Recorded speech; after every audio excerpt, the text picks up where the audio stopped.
आप सभी को चक्रवर्ती सम्राट अशोका की विजया दशमी एवं डॉक्टर बाबा साहब अम्बेडकर द्वारा नागपुर में किए गए धम्म चक्र परिवर्तन दिन की हार्दिक शुभकामनाएं, मंगल कामनाएं।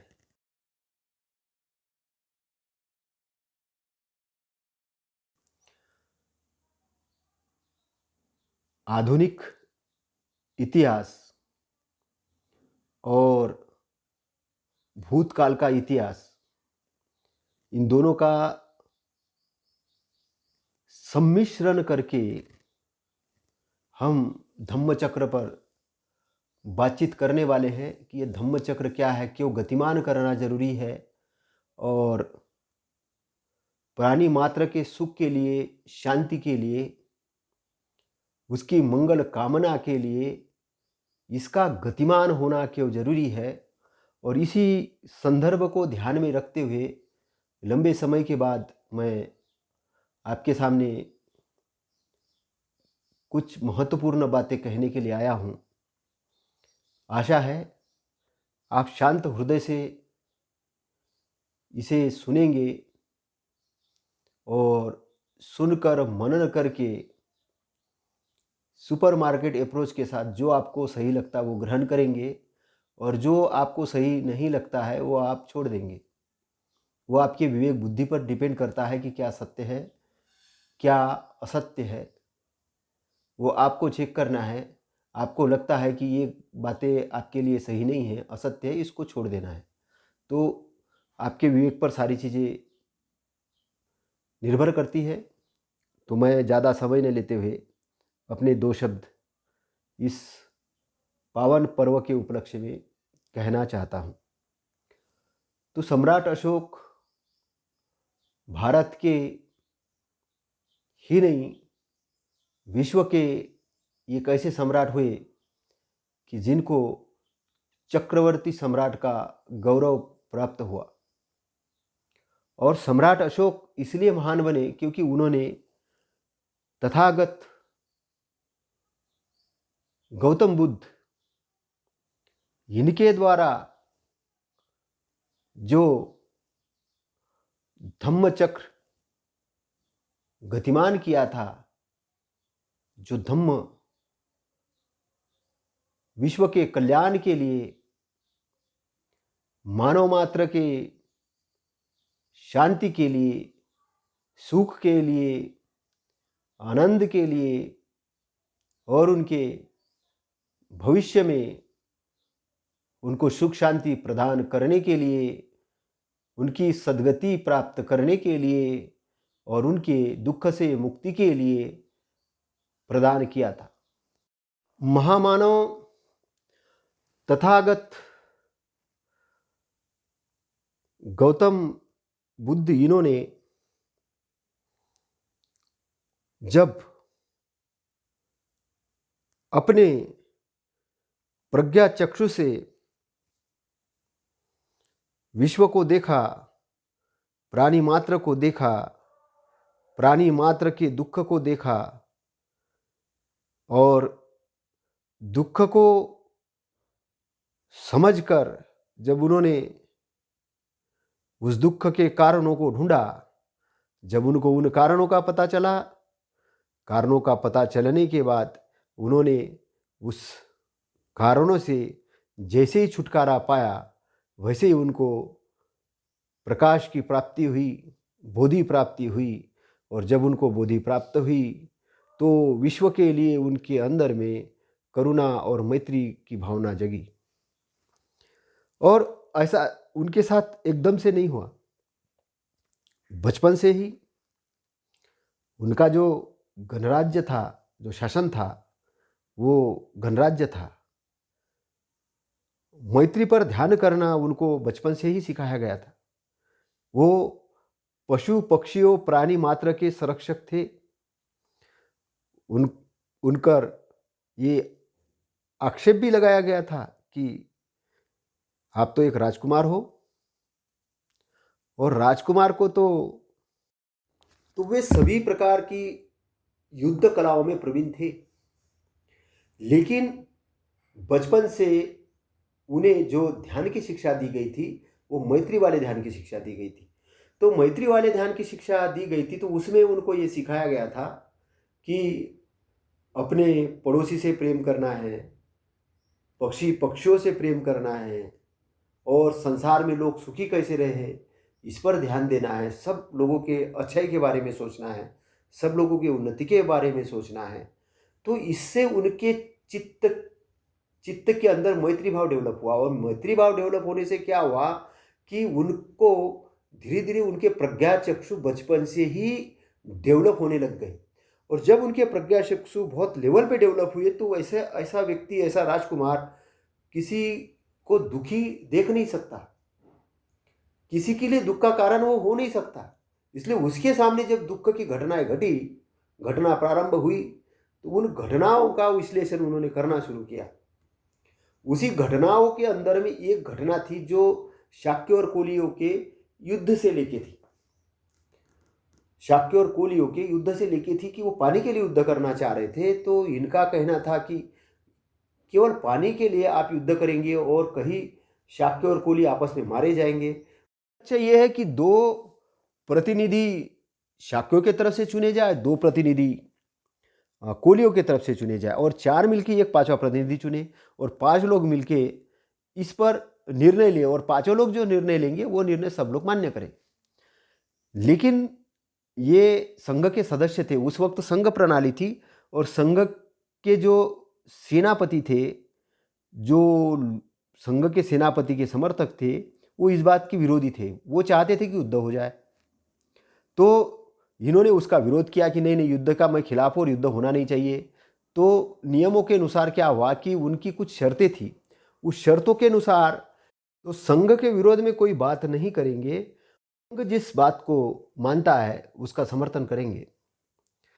तथागत तो थे मैत्रीवान, क्योंकि मैत्री पर उन्होंने ध्यान करना सीखा था, मैत्री पर उनका दृष्टिकोण था, और मैत्री के कारण वो संरक्षण करता थे। वो नष्ट नहीं करना चाहते थे किसी निरपराध प्राणी को, छोटी छोटी बात को लेकर दंगे नहीं फैलाना के पक्षधर थे, या वो अशांति फैलाने के पक्षधर नहीं थे। इसीलिए उन्होंने संघ के विरोध में जाकर ये कहा कि मुझे आपका फैसला मंजूर नहीं है। तो संघ के कुछ नियम थे, उस नियमों के तहत कि संघ की बात न मानने के कुछ दंड प्रावधान थे। उस दंड प्रावधानों में एक ये प्रावधान था कि अगर कोई संघ का सदस्य संघ के विरोध में जाता है तो उसको देश छोड़ने का भी प्रावधान था, संपत्ति हस्तगत करने का भी प्रावधान था। तो उन्होंने देश छोड़ने का प्रावधान कबूल किया, और देश छोड़ने के प्रावधान के तहत उन्होंने एक सुझाव दिया कि मैं देश छोड़ूंगा, लेकिन ऐसा नहीं छोड़ूंगा, मैं परिवारजनक बन के छोड़ूंगा, ताकि लोगों को ये भी नहीं लगे कि इनको संघ का दंड मिला इसके कारण ये गए। तो वो परिवारजनक बनने का उन्होंने ये किया, गृह त्याग करने का उन्होंने सोचा, और उसके अनुसार उनकी गृह त्याग की जो बात है वो इस प्रकार से गृह त्याग हुआ। जबकि कुछ ऐसा भी बताते हैं कि उन्होंने आधी रात को घर छोड़ दिया, लेकिन वो आधी रात वाली बातें सही नहीं है, क्योंकि ऐसा नहीं हो सकता कि वो आधी रात में दुख से नाराज होके या कुछ संन्यास लेने के लिए चले गए, ऐसा नहीं है। उन्होंने एक जागृत अवस्था में सबको बता के परिवारजनक बने हैं, और सबको जान के समझ के वो गए हैं, घर छोड़ा है उन्होंने।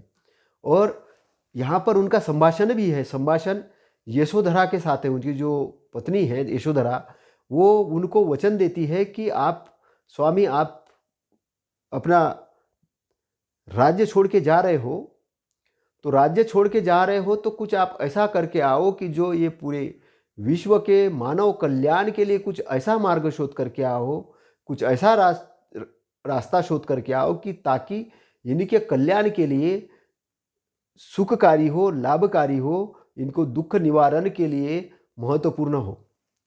तो ये गोल दिया, एक बड़ा गोल दिया उन्होंने। तो वो विजनरी महिला थी, क्योंकि वो भी राजघराने में पढ़ी लिखी थी, और राजघराने में पढ़ी लिखी, उसके ऊपर भी जो प्रशिक्षण जो मिला था वो अच्छा प्रशिक्षण था, और अच्छा प्रशिक्षण के कारण उसके पास भी जो वैचारिक दृष्टिकोण था एक बड़े लेवल का था, हाई लेवल का था। तो अब यहाँ पर यह सोचा जाता है कि दुख के बारे में तथागत ने ऐसा भी कहते हैं कि भाई उन्होंने वृद्ध व्यक्ति को देखा, दुखी आदमी को देखा, तो मरे हुए मैयत जाके देखा तो उसमें उनका बड़ा संसार के प्रति उनको ये हुआ। वो ऐसा नहीं है, उन्होंने दुखी आदमी को देखा तो ये देखा तो मैं इसको सुखी कैसे कर सकता हूँ। एक मृत्यु वाले व्यक्ति को देखा, मृत्यु में जाते हुए देखा, तो वहां उन्होंने ये देखा कि मृत्यु क्यों होती इस शरीर की। बूढ़े व्यक्ति को देखा तो उन्होंने देखा बूढ़ा क्यों होता है, इसका मैं शोध करूंगा। और उन्होंने उसका शोध किया कि शरीर, उन्होंने जब शोध किया तब उन्होंने 4 आर्य सत्य की बात की। और 4 आर्य सत्य के अंदर में जो 4 बातें हैं वो है, पहला आर्य सत्य जो है दुख है तो दुख का कारण है। तीसरा आर्य सत्य है दुख का निवारण है तो निवारण का मार्ग है। तो उनकी जो बड़ी जो चर्चा है वो सबसे बड़ी निवारण पर सबसे लंबी चर्चा है। दुख पर उन्होंने ज्यादा चर्चा नहीं की, दुख केवल आइडेंटिफाई किया। अब हम सामान्य लोग क्या करते, दुख पर 90% चर्चा करते हैं, 10% उसके सॉल्यूशन पे करते हैं। लेकिन तथागत ऐसे नहीं थे, दुख पे 10% चर्चा करते हैं और सॉल्यूशन पे 90% चर्चा करते हैं। उनका सभी का सभी धम्म जो है, सभी की सभी जो विचारधारा है बुद्धि की, वो बहुत सकारात्मक है, पॉजिटिव है। जबकि कुछ लोगों द्वारा ऐसा भ्रमित किया जाता है कि ये जो धम्म है अहिंसा की शिक्षा देता है। अहिंसा का मतलब यहाँ पे वो अहिंसा नहीं है जो लोग बाकी लोग समझते हैं। तथागत ने अपने स्वयं के संरक्षण के लिए भी कहा है। उन्होंने कहा कि जहाँ सील का उल्लंघन हो रहा है वहाँ मूक दर्शक मत बनो, वहाँ भीगी बिल्ली मत बनो। आपको सील का संरक्षण करना ही चाहिए। सील का संरक्षण करोगे तब आप शांति स्थापित कर सकोगे। उन्होंने कहीं भी नहीं बोला है कि असत्य को सत्य से जीतने दो, सत्य को असत्य से जीतने दो, ऐसा कहीं नहीं कहा उन्होंने। जबकि उन्होंने कहा कि असत्य को सत्य से जीतो। उन्होंने ये कहा असत्य को सत्य से जीतो, मतलब सत्य में ताकत है, सत्य ताकतवर होना चाहिए, असत्य में ताकत नहीं होती है। एक जगह उन्होंने कहा क्रोध को शांति से जीतो। क्रोध को जीतना है आपको, कैसे जीतना है, शांति से जीतना है। तो शांति कहाँ पर होती है, अपने अंदर होती है। कोई क्रोधित अगर व्यक्ति है तो कैसे जीतना है, उसको शांति से जीतना है। और हम स्वयं भी क्रोधित हो गए तो हमको स्वयं को भी कैसे जीतना है, हमको स्वयं को भी शांति से जीतना है। हम ये सोचते हैं कि तथागत ने जो बात की है सामने वाले के लिए की है, कि हमको दूसरों को जीतने के लिए जाना है। अगर वो क्रोधित है तो हम शांत होकर उसको जीतने के लिए जाना है, नहीं। तथागत उसके लिए तो कहा ही कहा है, लेकिन तथागत ने अपने लिए भी कहा है कि जब तुम क्रोधिष्ठ हो तो अपना दिमाग शांति पे लगाओ, अपने को कंट्रोल करो, अपने चित्त को कंट्रोल करो, अपने मन को कंट्रोल करो, चित्त को दिशा निर्देशित करो और मन को कंट्रोल करो। तो मन को आपका स्वामी नहीं होना चाहिए, मन मालिक नहीं होना चाहिए। मन आपके कंट्रोल में होना चाहिए, मन को सेवक होना चाहिए। जब मन मालिक हो जाता है और जब आप मन के गुलाम हो जाते हो तब नई नई फिलॉसफी तैयार हो जाती है। जब मन मालिक हो जाता है तब क्या करता है, तब मन कहता है कि इस देवता को प्रसन्न करने के लिए यज्ञ में मुख बगिर जानवर दो। जो गायों की, मुख बगिर गायों की गौवध होते थे, या जो मुख बगिर जानवरों के वध जो दिए जाते थे, वो क्यों दिए जाते थे, मन के मालिक होने के कारण। ये मन मालिक हो जाता था और आदमी पे शासन करता था। और वो मन ये मार्गदर्शन करता था कि तुम यज्ञ में पशु बलि दो, और डराता था कि अगर तुमने नहीं दिया तो तुम्हारा ऐसा होगा वैसा हुआ। मन के डर के चक्कर में लोग ये पशु बलि करते थे। ये चीज किसने जानी, ये तथागत ने जानी। ये वर्ण व्यवस्था क्या है, वर्ण व्यवस्था मन का मालिक होने के कारण है। जिस आदमी जो अपने आप को प्रकांड विद्वान कहता था उसका मालिक मन था, और मन ने उसको गुलाम किया, और वो गुलाम करने के बाद उस मन ने उसको बोला कि लिखो वर्ण व्यवस्था में तुम सबसे बड़े उच्च हो, बाकी सब तुमसे नीचे। और उसको डर लगा कि जब मैं उच्च हूं तो मेरा पद कैसे रहेगा, तो मेरे संरक्षण के लिए क्षत्रिय भी होना चाहिए, फिर व्यापार के लिए वैश्य भी होना चाहिए, और सेवक के लिए शूद्र भी होनी चाहिए, और फिर सब इकट्ठा नहीं आना चाहिए। इसलिए जाति भेद निर्माण किया, और उस जाति भेद और वर्ण व्यवस्था को टिकाने के लिए रात दिन काम किया। किसके कारण काम किया, मन के गुलाम होने के कारण। तो ये जो मन है, मन गुलाम होता है। क्यों गुलाम होता है, क्योंकि मार के कब्जे में होता है। मन मार के कब्जे में होता है। मार क्या है, मार है चित्त की अकुशल स्थिति। जब चित्त अकुशल स्थिति में होता है, जब चित्त राग और द्वेष से पीड़ित होता है, जब राग से पीड़ित होता है तो वो चाहता है कि सब मुझे मिले, और द्वेष से पीड़ित होता है तो वो चाहता है कि दूसरे को दुख मिले।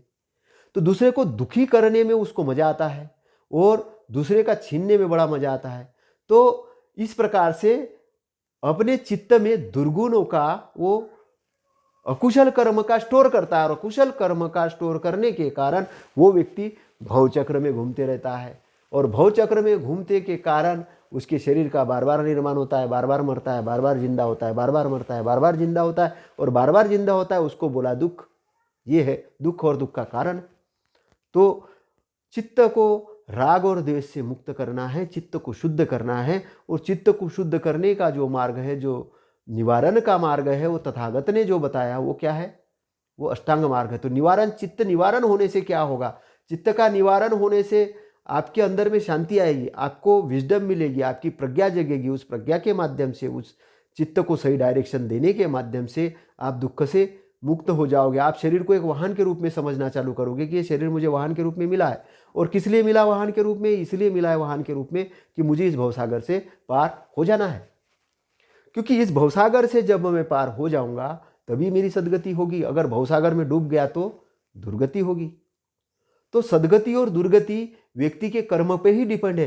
तो तथागत का संपूर्ण जो धम्म है वो किसकी शिक्षा देता है? वो सदगति के तरफ जाने की है। किसके लिए है?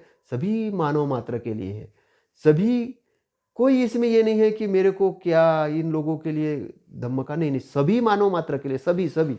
इसमें कोई धर्म का भेद नहीं, कोई जाति का भेद नहीं, कोई वर्ण का भेद नहीं, कोई नहीं। तथागत का धम्म महासागर जैसा है, महासमुंदर जैसा है। सभी नालियाँ, सभी नदियाँ आके उसमें मिल जाती है और वो विलीन हो जाती है। उसी प्रकार तथागत का जो धम्म है, शोध किया हुआ धम्म है।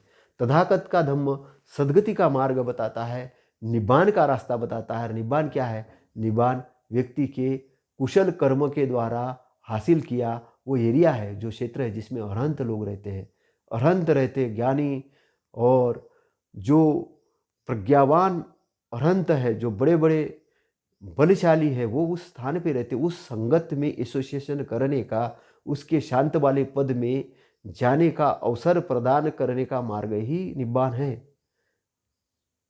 ये काल्पनिक स्वर्ग नहीं। निब्बान निब्बान निब्बान है।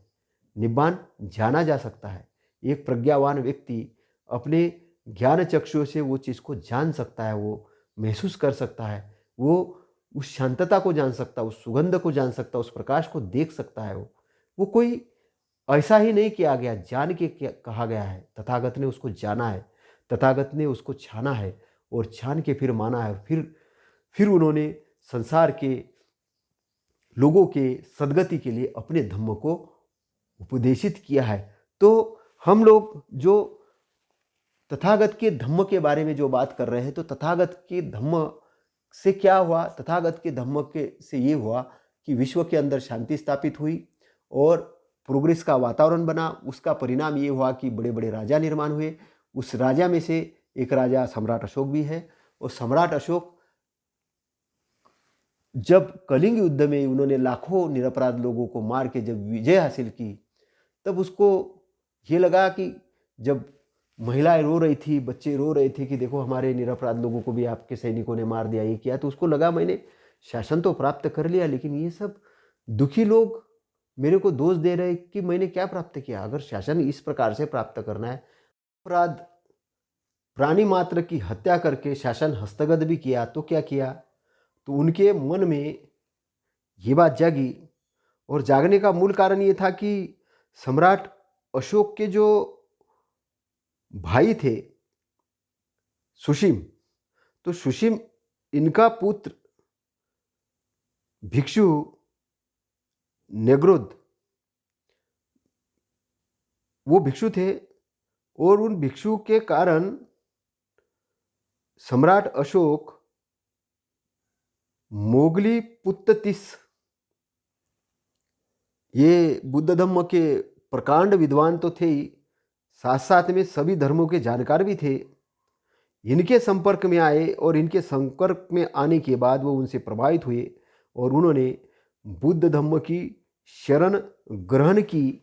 और शरण ग्रहण करने के बाद उन्होंने ये संकल्प लिया कि मैं अपना शासन मैत्री के माध्यम से पूरे एशिया में फैलाऊंगा। और इस प्रकार वो बाकी समय में उन्होंने मैत्री के माध्यम से ही अपने शासन की सीमाएं इतने दूर तक फैलाई कि आज हम देखते हैं कि रशिया के बाउंड्री तक अफगानिस्तान, बांग्लादेश और इधर नेपाल और बहुत बड़े लेवल पे सम्राट अशोक का शासन था। वो चक्रवर्ती सम्राट कहलाते थे।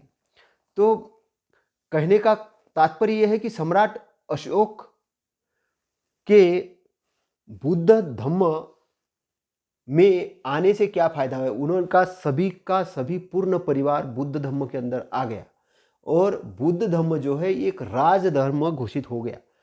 तो उनके जो पुत्र और पुत्री संघमित्रा और पुत्र महेंद्र ये श्रीलंका गए और श्रीलंका में जाके दूसरे देशों में, दूसरे प्रांत में भी जाके उन्होंने वहाँ पर भी धम्म का प्रचार प्रसार किया। और इसीलिए आज हम देखते हैं कि विश्व के अंदर में जो बुद्ध धम्म का जो प्रचार प्रसार है उसका बहुत बड़ा जो श्रेय जाता है वो महान सम्राट अशोका को जाता है। तो महान सम्राट अशोका ने उस समय 84,000 सूक्त को अलग अलग जगह पे पत्थरों पे लिख के रखा। और उसके कारण क्या हुआ कि ये धम्म चिरस्थायी हुआ। धम्म चिरस्थायी होने से ये हुआ कि प्राणी मात्र के अंदर में अच्छा संदेश जाने लग गया और अच्छा संदेश जाने के कारण एक देश की उन्नति होने लगी। और उस समय ऐसा माना जाता है कि ऐसा है कि भारत की जो जीडीपी थी, जीडीपी 31% थी। भारत की जीडीपी 31% थी। और उस समय जो भारत का जो विकास हुआ वो बहुत बड़े पैमाने पे हुआ। मतलब वृक्ष लगाए गए, पानी के बांध बनाए गए, रोड बनाए गए और प्राणी मात्र के संरक्षण के लिए बहुत नियम बनाए गए और शासन बहुत सुचारू रूप से चलने लगा। धम्म के लिए जो महान सम्राट अशोक के जो कार्य है महत्वपूर्ण है वो है धम्म लेख लिखवाना। उन्होंने पत्थरों के अंदर धम्म लेख को लिखवाया। धम्म स्तंभों की स्थापना करना, उन्होंने धम्म के स्तंभ स्थापित करवाए।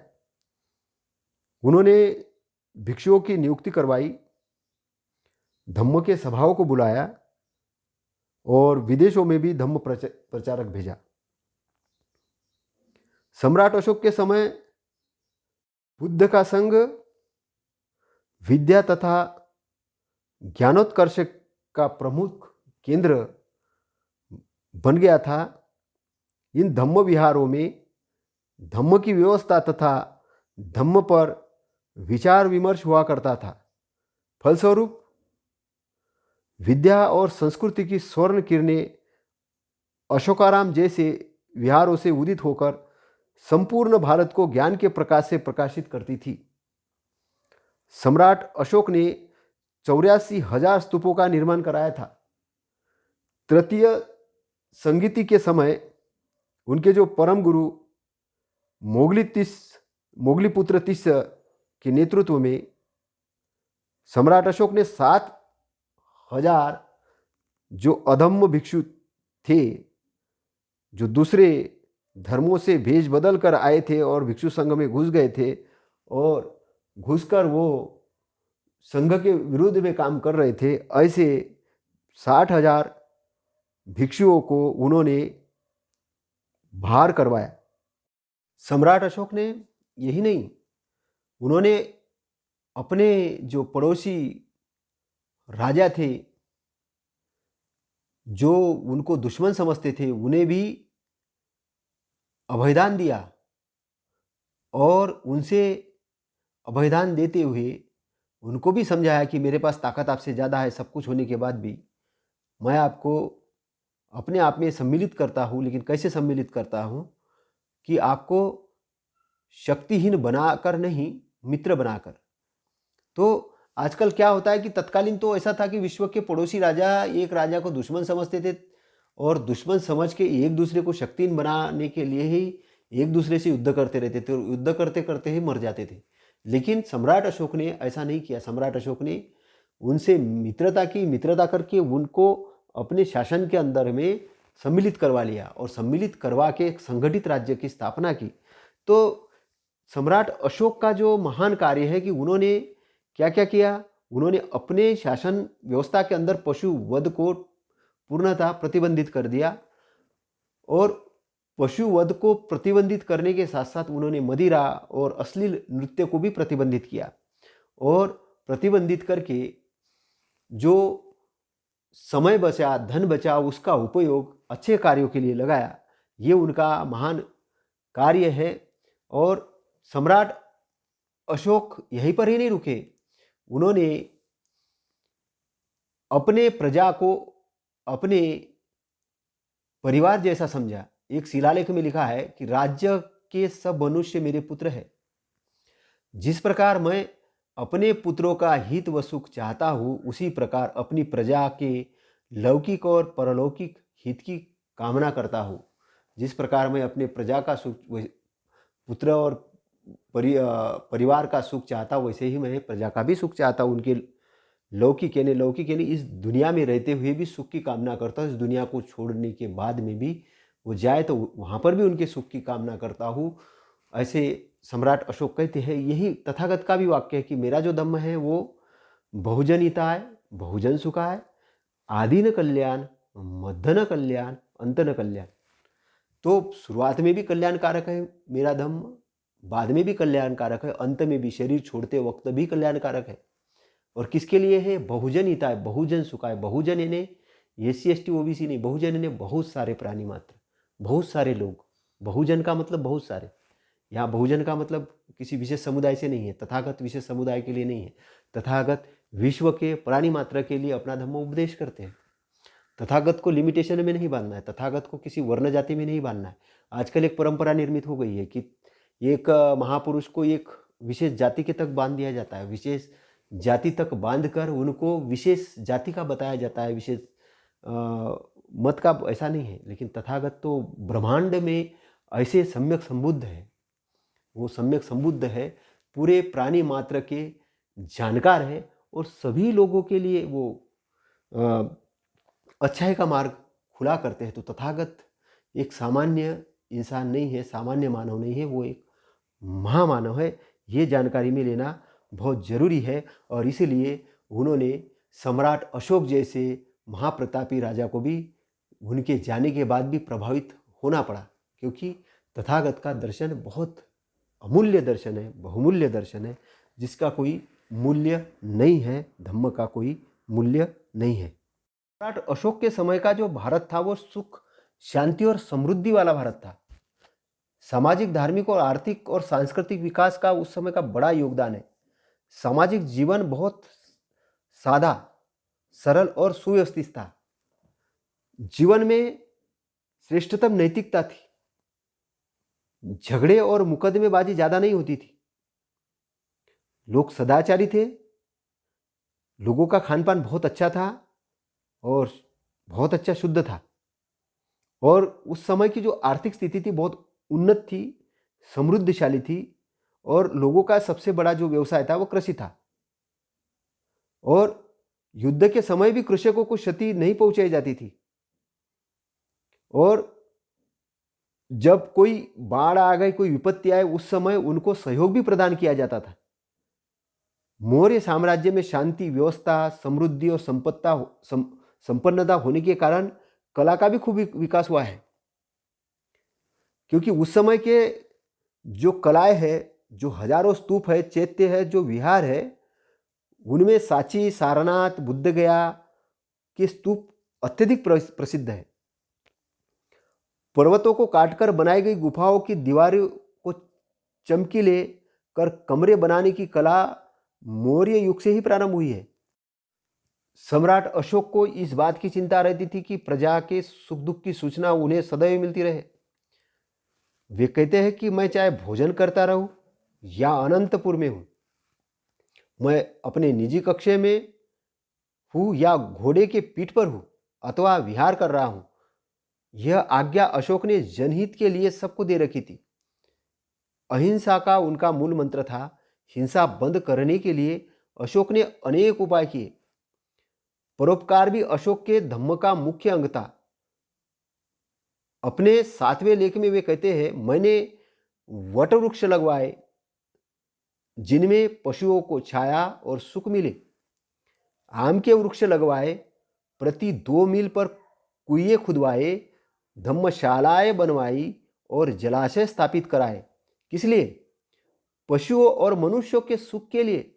उनका कहना था कि मनुष्य को एक दूसरे को समझने की कोशिश करना चाहिए। जो मनुष्य अपने को श्रेष्ठ मानता है और दूसरे की निंदा करता है, ऐसा करके वो अपने को ही हानि पहुंचाता है।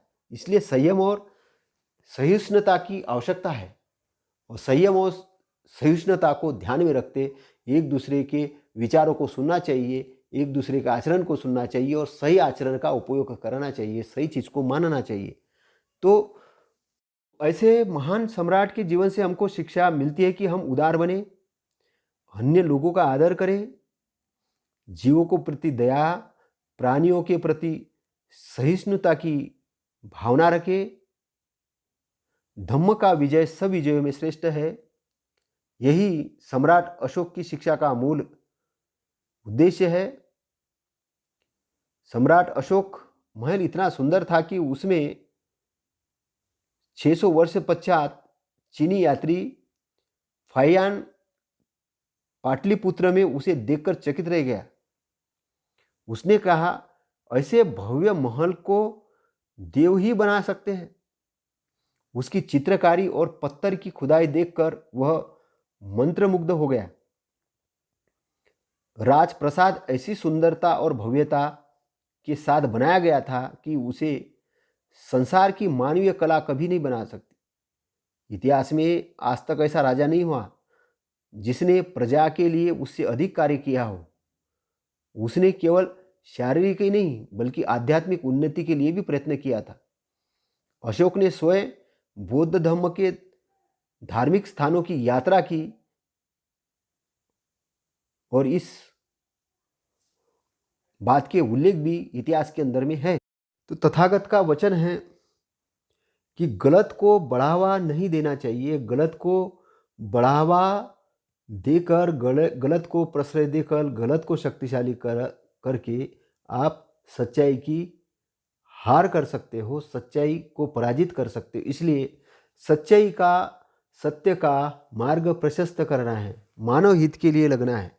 तो सबसे पहले इतिहास में अगर हम देखते हैं तो कहीं न कहीं हमें इस बात की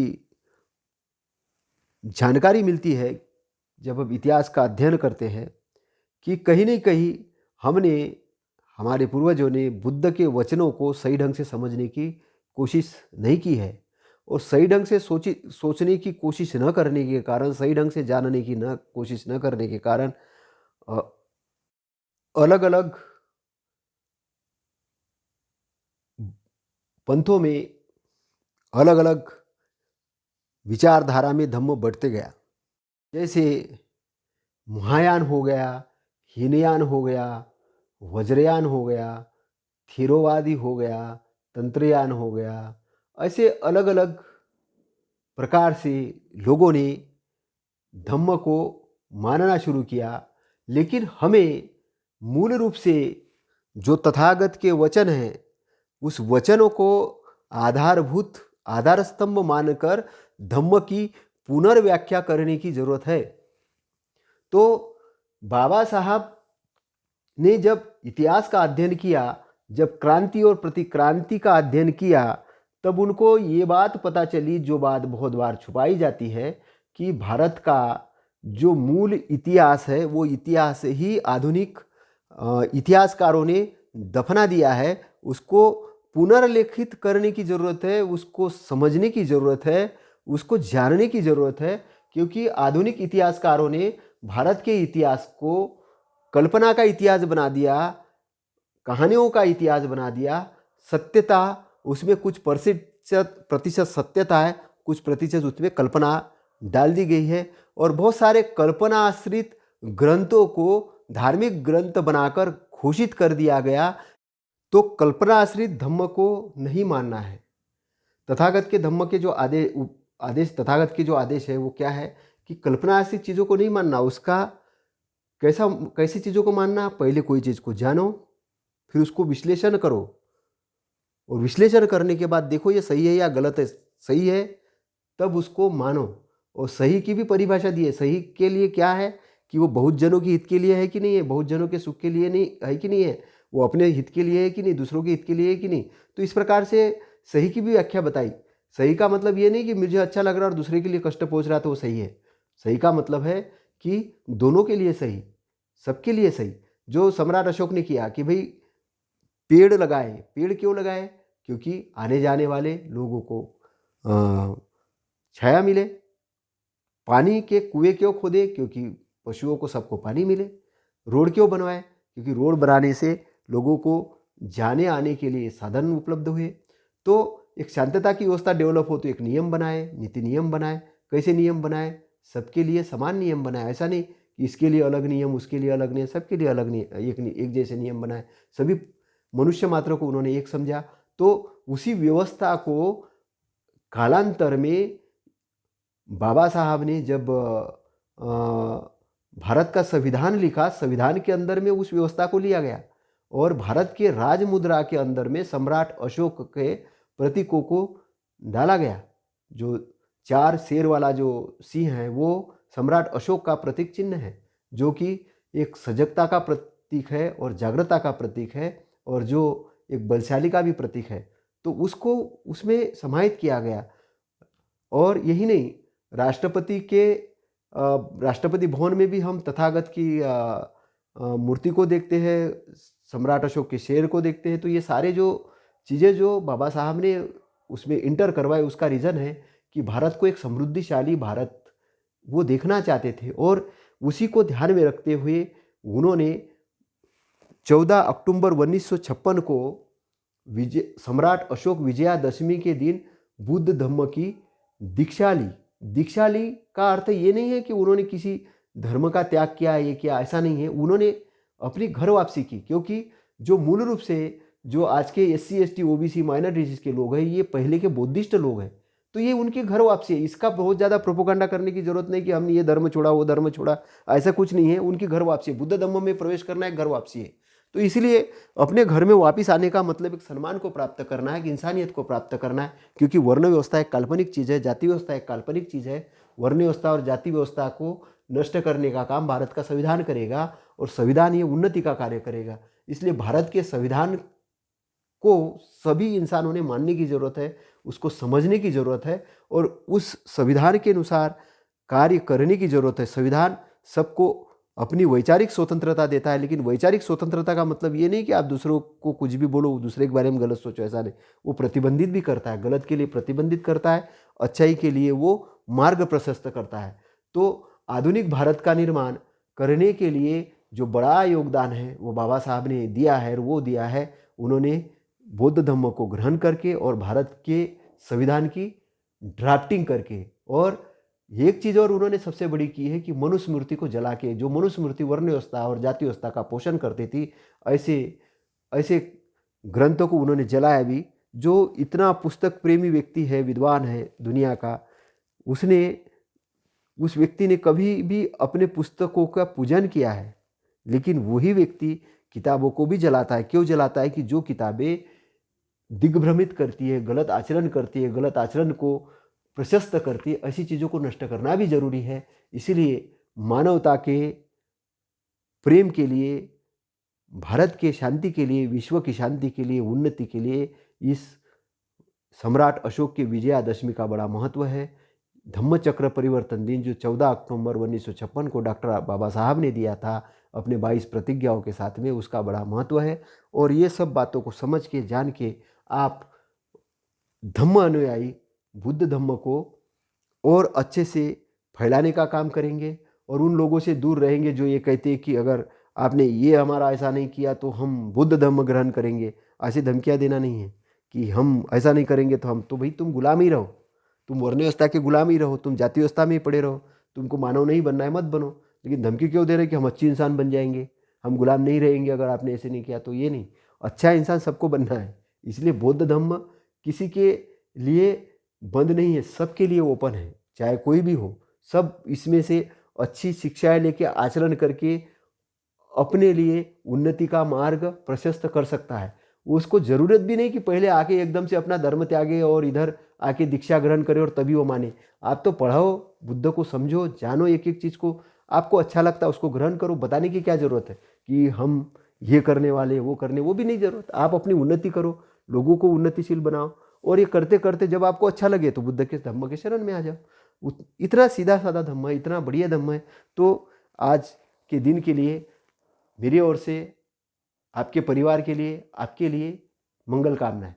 आपको प्रज्ञा के चक्षु का लाभ हो, आप निरोगी हो, आपका कल्याण हो, आपको सद्गति मिले, आपका मंगल हो, आप सुखी और संपन्न हो, आप आनंदित हो, और आपके सारे जीवन के दुख नष्ट हो, आप सुख को प्राप्त हो। यही मेरी आपके लिए आज के पावन दिन पर मंगल कामनाएं हैं, और आपके इष्ट मित्रों का भी सबका मंगल हो। नमो बुद्धाय। जय भीम, जय भारत, जय संविधान।